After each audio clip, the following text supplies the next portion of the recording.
Waalaikumsalam warahmatullahi wabarakatuh. Bagaimana kabarnya Pak? Sehat? Alhamdulillah baik. Bapak izinnya untuk diwawancarai mengenai seputar pakenisasi Bapak. Menurut Bapak, sebenarnya MAPA itu apa sih Pak?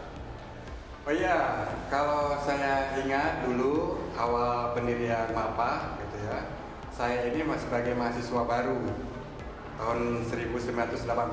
Saya sebagai mahasiswa baru itu diajak oleh senior-senior untuk mendirikan organisasi pecinta alam di program studi PPKN dulu namanya, Pendidikan Pancasila Kewarganegaraan. Secara akronim, MAPA itu adalah mahasiswa pecinta alam civic hukum.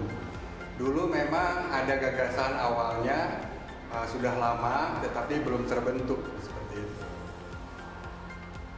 Siapa sih Pak pencetus pendirinya organisasi MAPA dan bagaimana cerita awal mula terbentuknya MAPA?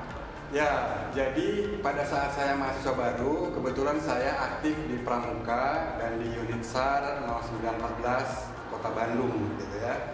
Dan senior saya di HMCH, Himpunan Mahasiswa Civic Hukum, namanya Kang Iyip Hidayat, itu adalah senior saya di unit SAR. Nah, oleh karena itu, beliau mengajak saya karena waktu itu saya anak muda, mahasiswa baru, diajak pokoknya kamu bisa mengembangkan di sini. Gitu. Nah akhirnya saya lacak, ternyata gagasan MAPA itu sejak adanya sejak zamannya Pak Aim Abdul Karim yang sekarang sudah profesor. Itu beliau dulu masih mahasiswa ketua HMCH punya gagasan itu. Dilanjutkan juga oleh Pak Prof. Bunyamin Maftuh, sekarang sudah profesor kan, wakil rektor di UPI, beliau ketua himpunan punya gagasan itu, beliau angkatan 81, 82. Jadi gagasan itu sudah muncul ketika tahun 83-84. 83 itu kami kumpul lah, angkatan 83 senior-seniornya, ada Kang Herman Eka. Waktu itu senior saya, jadi jaraknya 4 tahun lah dengan saya. Jadi saya yang paling junior, dengan sebenarnya diajak dengan Caca Suara almarhum angkatan 86. Caca Suara dari D3, saya dari S1. Diajaklah tahun 86 akhir ketika kegiatan pengabdian masyarakat Disnatalis, program studi kita, program studi pendidikan kewarganegaraan. Kebetulan saya jadi panitia, nah, maka digagaslah oleh Kang Hari Radianto, waktu itu ketua HMCH, kemudian Kang Iyip Hidayat, itu sekretaris umum HMCH, mengajak kumpul para beberapa orang angkatan 83, 84, 85, dan 86 untuk membentuk MAPA ini.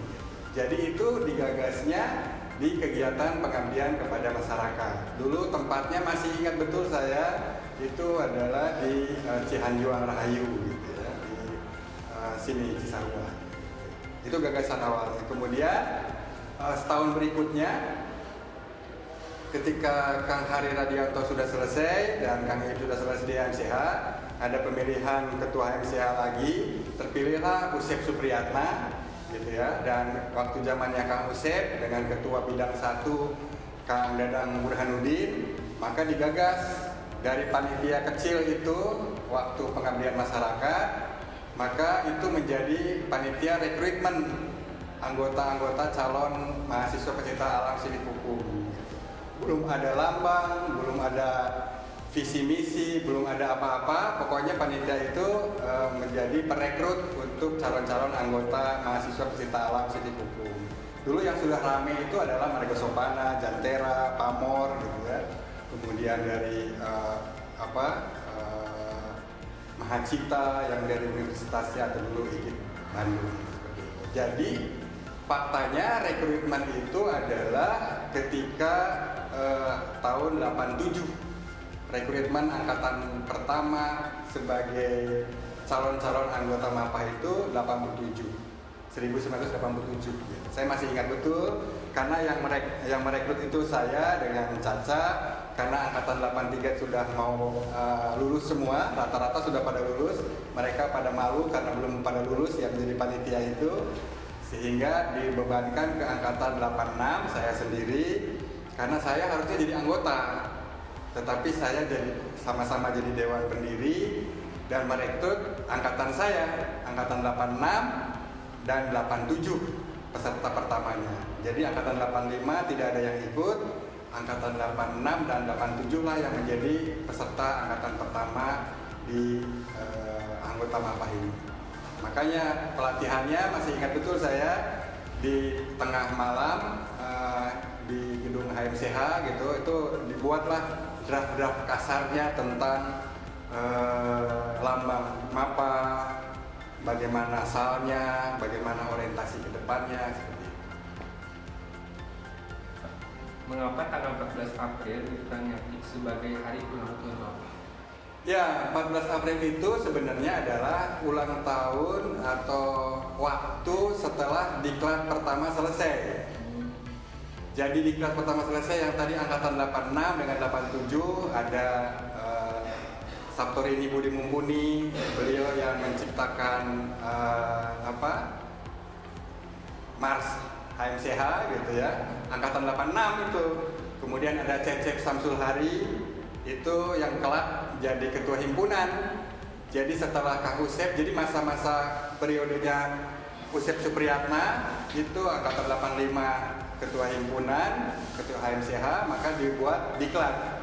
Panitianya saya, karena saya kebetulan menjadi seksi kepecinta halaman atau seksi pengabdian masyarakat di bidang koordinasi bidang 3. Nah, akhirnya direkrutlah angkatan 86 dengan 87, salah satunya adalah tadi Cecep Samsul Hari, kemudian Saptorini, kemudian Dede Sukmaningsih, kemudian Endar Sudarjat. Endar Sudarjat akhirnya jadi ketua bidang 3. Nah, setelah selesai maka ada syukuran. Syukuran itu tanggal 14 April di Gedung Garnadi. Di terasnya Gedung Garnadi. Di situ senior-senior hadir, ada Pak Aim, ada Pak Bunyamin, angkatan 80, 81, 82, 83, 84, 85, 86 gitu ya, dan terakhir yang paling bungsu 87. Jadi dari angkatan 80 sampai 87 hadir. Maka waktu itu dibentuklah atau disepakati bagaimana bentuknya MAPAH. Apakah di bawah HMCH atau berdiri sendiri. Nah, kebetulan April itu adalah pemilihan ketua HMCH baru. Jadi anggota MAPAH itu kepilihlah ketua umum HMCH itu Cecep Samsul Hari, yang notabene siswa pertama angkatan pertama MAPAH dengan nama angkatannya Sabah Sahita Parampara. Yang jadi kepilih sekretaris umumnya adalah saya, sekretaris umum HMCH. Yang jadi ketua bidang 3 adalah Kang Endar Sudarjat. Itu anggota MAPAH angkatan pertama. Jadi umumnya anggota MAPAH sekaligus pengurus HMCH pada masa itu. Nah, maka bingunglah waktu itu, dan akhirnya kami memilih harusnya Kang Herman yang jadi ketua adat MAPAH yang pertama waktu itu. Tapi saat malam itu tanggal 14 April Kang Herman menolak. Kenapa? Karena beliau terpilih menjadi ketua Danyon atau komandan batalion Menwanya UPI saat itu. Maka ketempuhanlah dipilih. Tidak mungkin angkatan 83 macam Kang Tina Rosa gitu kan. Ada beberapa teman lagi Kang Ahmad, Isrona, dan beberapa teman lain, termasuk Adam Rujiana gitu ya. Itu senior-senior. Kebanyakan angkatan yang merintis itu angkatan 83. 84 yang terlibat itu adalah ketua himpunan yang lama, Kang Hari Radianto dengan Kang Iit. Angkatan 85 itu yang terlibat adalah ketua HMCH-nya, Kang Usep dengan Kang Dadang bidang kegiatan. Nah, hari itu ketempuhanlah saya 14 April itu, pokoknya harus ada yang melanjutkan MAPAH. Akhirnya ditunjuklah saya sebagai ketua adat, ceritanya begitu. Maka disepakati setelah pemilihan ketua adat, dipilihlah hari yang bersejarah itu menjadi hari lahirnya MAPAH. Sebenarnya inisiatif awalnya sudah lama. Akhirnya untuk menghargai senior-senior, terutama yang menggagas secara kelembagaan, maka ditarik mundur jadi angkatan 86. Jadi tahun 86 lah menjadi tanggal lahirnya 14 April 1986 disepakati menjadi hari lahirnya MAPA secara kelembagaan. Itu kira-kira. Baik Pak. Nah Pak, berbicara tentang logo MAPA, siapa sih Pak tokoh yang menciptakan atau menggambarkan logo MAPA dan apa arti dari setiap gambar atau simbol yang ada di dalamnya Pak? Ya, logo MAPA itu sebenarnya diawali dengan main-main. Awalnya adalah saya bersama Kang Adang Rujiana. Malam itu, tanggal 14 April itu saya bersama Kang Adang Rujiana sampai tengah malam di bawah pohon rindang di DPR dekat pohon kaktus di HMCH. Sekarang jadi taman ya. Itu kita kebetulan saya selalu pakai topi yang dibalik. Jadi saya ingatnya adalah ada film Fangface yang berubah menjadi serigala. Kemudian yang akhirnya menyibak bulan gitu ya.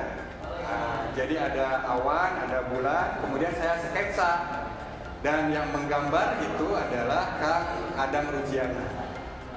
Jadi yang menggambar lambang itu adalah Kang Adang Rujiana. Sketsanya dari saya sendiri waktu itu karena saya selalu begadang dulu masa-masa muda saya selalu begadang dan selalu tidur di ruangan HMCH. Karena saya jarang pulang ke rumah saya, meskipun rumah saya di Jalan Katamso, tapi saya sering numpang di asrama mahasiswa. Kadang ya di rumah teman lah gitu ya, di Cipaku, kadang di atas gitu ya, di Negla gitu rumah teman. Tetapi sering saya biasanya selalu kontemplasi. Nah kebetulan malam itu bersama Pak Kang Ada menggambarlah.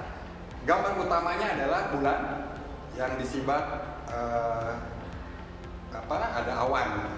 Awannya dulu gambarnya masih keriting-keriting, tapi oleh Kang Ada dikasih garis lurus kayak kilat. Kemudian bulan, kemudian latar belakangnya adalah biru. Latar ininya biru karena menggambarkan tentang alam. Bisa biru laut, bisa biru langit. Dulu itu seperti itu.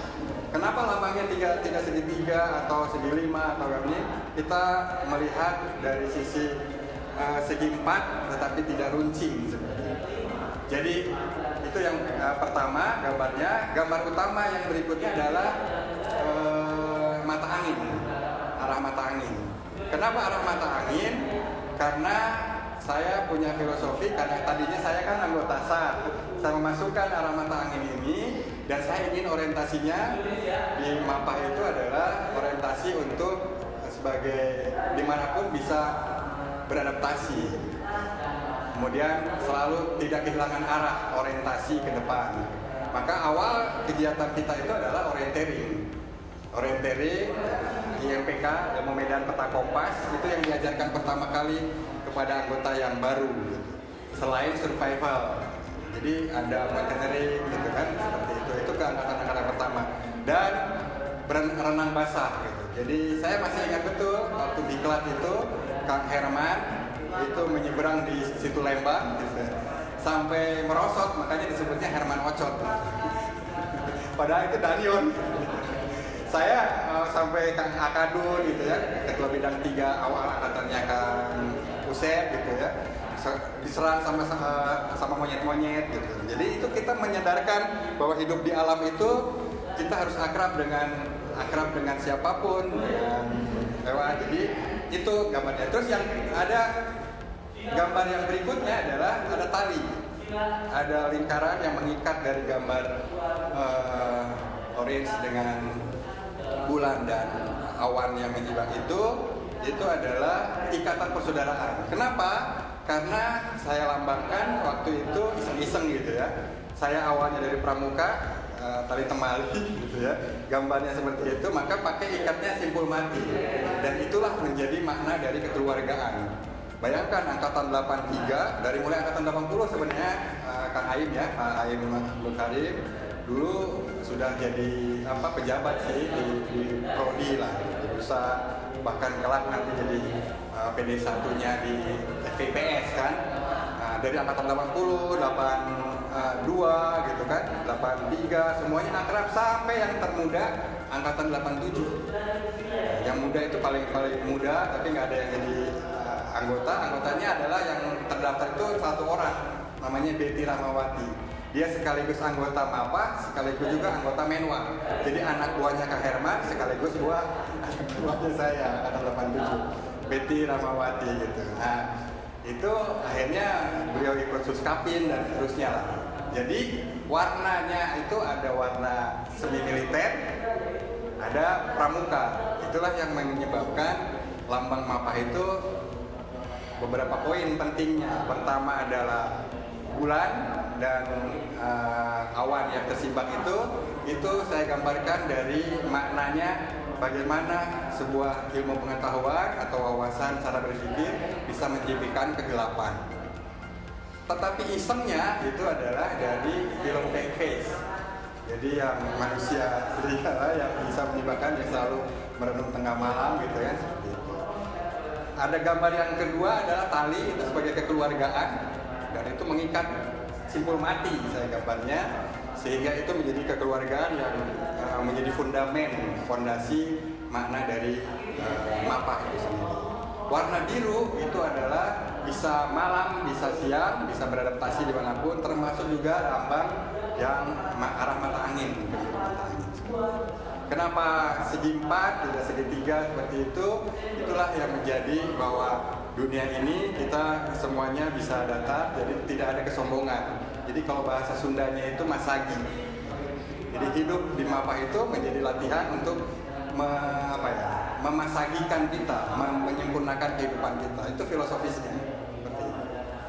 Selanjutnya, apa yang menjadi suatu ciri khas atau frustrasi dari MAPA itu sendiri, Pak? Ya, ciri khas itu saya mencoba desain karena kebetulan saya bersama almarhum Caca itu bersahabat. Saya sering tidur di rumahnya Caca juga di Ledeng gitu kan.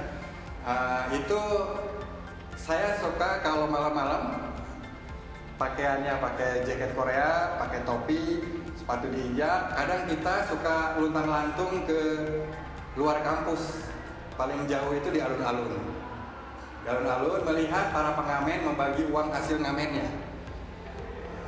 Gaya-gaya preman seperti itu. Jadi kita survei karena dulu waktu saya dengan Caca itu nggak punya pacar, nggak punya ini, pokoknya nggak ada ini kecuali tiap minggu naik ke Jayagiri. Apa maknanya? Ternyata aspeknya yang harus kita pedulikan adalah kemanusiaan. Jadi ciri itulah yang saya kembangkan di awal-awal gitu ya, adalah aspek kemanusiaan. Karena hakikatnya manusia yang bermanfaat itu adalah yang bernilai, itu adalah bermanfaat bagi orang lain. Ketika kita melihat tukang ngamen membagi-bagi, saya sempat dibagi juga sama mereka. Ini Kang, disangkanya saya preman karena pakai jaket Korea, jaket tentara gitu kan, sama Caca yang gede gitu. Itu kan suka kontemplasi di alun-alun gitu. Nah, mereka berbagi, ini buat kamu, ini buat kamu gitu kan. Akhirnya kita luar biasanya solidaritas mereka gitu. Begitu juga kalau kita datang ke Jayagiri, ketemu dengan anak-anak PA lain gitu kan, kita langsung gabung, tapi kita biasanya suka sholat sholat gitu kan, akhirnya mereka ngikut. Nah, berarti sebenarnya solidaritas mereka itu bisa diarahkan. Jadi tidak ada bahwa anak PA itu suka mabok apa segala macam, itu bisa saja di luar tanggung jawab kita, tetapi kita bisa arahkan. Maka menjadi penciri itu adalah aspek memanusiakan manusia gitu. Masih ingat betul saya selalu kalau datang ke Jayagiri itu ke tempatnya si Abah, kita suka ngobrol bareng-bareng semua, itu ada komunitas.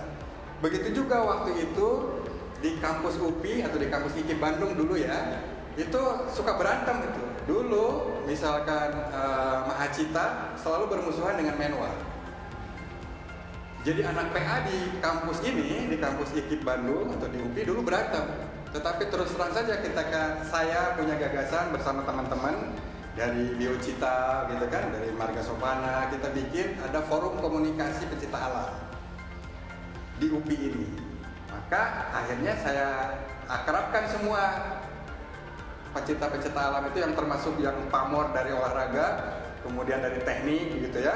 Kita dudukkan bersama, kita bikin forum, karena Mahasiswa agak sombong sedikit, kita singkirkan.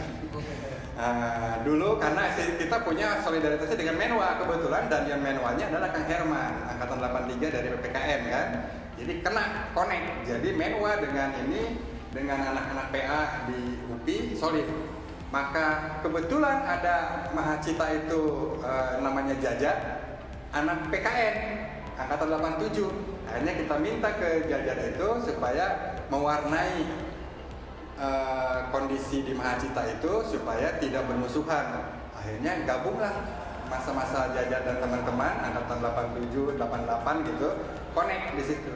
Jadi nilai filosofi kemanusiaan itulah ternyata bisa di kampus, bisa dikembangkan sampai 88, karena kebetulan saya kan jadi sekretaris dengan Kang Cecep itu sampai 88. Akhirnya panitia yang ada anggota MAPA ini, jadi anggota MAPA ini itu jadi panitia pengabdian masyarakat di Natalis angkatan 88. Itu angkatan Kang Cecep atau sekarang Prof Cecep dengan Prof Karim dengan Ibu Yeni semua. Itu yang ditangani oleh angkatan saya.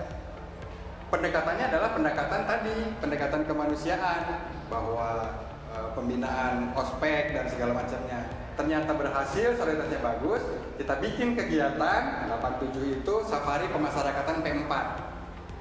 Itu mau menyadarkan, kan dulu ada namanya P4, Pedoman Penghayatan dan Pengamalan Pancasila. Maka nilai itulah menjadi nilai jualnya MAPA di pemerintahan daerah. Gitu. Kita kerjasama dengan BP7 untuk sosialisasi dan pemasyarakatan P4. Maka perjalanan awal itu adalah dari Merak sampai ke Maringping, sampai ke Sukabumi. Itu jadi nilai pencirinya itu adalah aspek leadership dengan memanusiakan manusia itu. Jadi orientasi kepecinta alaman MAPA itu adalah pembinaan aspek manusianya, human being-nya, kemanusiaannya. Meskipun tidak lepas dari aspek-aspek lingkungannya. Maka kita berikutnya adalah ada program pembinaan anak-anak pecinta alam di SMA dan SMP. Nah, kebetulan waktu itu saya menjadi pembina pramuka di sekolah saya waktu SMP, di SMP 22. Maka kita ajak, kebetulan kita punya tali, gitu ya, karamantel. Kemudian kita latihan di Cihideng. Ajak anak-anak SMP dalam rangka latihan pramuka Garuda. Mereka, jadi kita menjadi fasilitator untuk melatih anak-anak pencinta alam dan pramuka di lingkungan Penggalang dan penegak SMP dan SMA. Begitu juga Ahmad Kang Isrona, kemudian Kang Beni yang dari Cianjur, kebetulan dia sudah mulai mengajar di Cianjur, menjadi pembina mahasiswa pencinta alam di lingkup SMP dan SMA. Begitu juga di pramuka. Itu kenapa memilih nilai kemanusiaannya yang menjadi prioritas. Pak, yang terakhir Pak, bagaimana sih Pak adat kepemimpinan di MAPA itu sendiri? Ya, kepemimpinan di MAPA itu sekali lagi waktu saya diminta oleh teman-teman senior sedikit dipaksa sebenarnya. Karena waktu itu kan saya sekaligus merangkap sebagai sekretaris umum HMCH. Tetapi saya di kayak brotherhood lah, kayak persaudaraan bersama Kang Cecep Samsul Hari. Jadi maka bentuknya adalah kita sekaligus pengurus HMCH, tapi sekaligus juga MAPA. Jadi ketua HMCH itu kalau di MAPA menjadi anak buah saya. Tetapi di HMCH saya menjadi anak buahnya Kang Cecep. Kan bolak-balik tuh. Akhirnya yang dibangun itu waktu itu ya, bagaimana MAPA pokoknya bentuknya adalah lembaga kader. Jadi kita punya tekad, MAPA itu adalah lembaga kader untuk menyiapkan kepemimpinan masuk ke MAPA, masuk ke HMCH. Atau sebaliknya, bisa masuk HMCH dulu, bisa masuk MAPA. Dulu akhirnya MAPA itu menjadi unit sendiri. Selain dibuat juga waktu itu oleh angkatan saya, angkatan 86, namanya unit pers prodi, unit pers di bagian dari HMCH. Itu yang dibina itu dulu angkatan 87, gitu ya, angkatan 87 ada Sukadi dan teman-teman gitu. Jadi ada D3 angkatan 87 ada Kang Sukadi, masih ingat betul gitu ya. Itu untuk dilatih dengan angkatan 88 untuk persnya oleh Kang Cecep. Maka bentuk juga hampir bersamaan dengan unit pers mahasiswa Isola Pos. Masih ingat ya, ada koran kampus, penggagasnya adalah Kang Cecep Samsul Hari juga. Jadi kepemimpinan yang pertama itu adalah persaudaraan, yang kedua itu menjadi lembaga kaderisasi itu, bahkan kita tidak mau kepemimpinan itu harus rangkap karena habis dari HMCH kita ini masuk ke senat bersama-sama, senat mahasiswa di fakultas. Jadi itu yang kedua. Yang ketiga itu adalah selain lembaga kader dan aspek persaudaraan yang ditekankan dalam kepemimpinan, itu adalah aspek dimanapun kita bisa menjadi fasilitator, menjadi pemimpin gitu. Dan itu yang ditekankan sampai sekarang, alhamdulillah. Makanya saya bangga anak-anak MAPA dan anak-anak HMCH mudah-mudahan tetap solid lah gitu sebagai lembaga kader. Dan itu saya masih ingat betul ketika kita mendesain dalam rangka ospek gitu ya. Sekarang apa namanya, Mokaku ya. Ospek itu ada penciri, selalu ada penciri. Biasanya anggota MAPA terlibat itu di dalam membuat drama-drama untuk aspek leadership gitu di dalam kegiatan ospek gitu. Biasanya ada bikin kerusuhan, tetapi ada model-model karena gaya-gaya dari luar dibawa juga. Ada gaya-gaya dulu masih kental gaya-gaya HMI ya. Tapi kita bukan HMI, kita lembaga kampus yang bisa melatih terutama adalah tentang keserasian dengan alam. Saya kira itu 4 hal penciri terkait dengan aspek leadership di MAPA.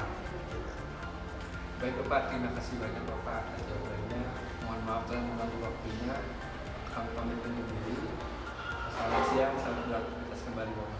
Ya, terima kasih. Mudah-mudahan ini menjadi menjadi pintu masuk lah untuk tetap mengokohkan anak-anak MAPA gitu ya, semakin solid, semakin rajin berlatih dan terus berkarya untuk kemanusiaan.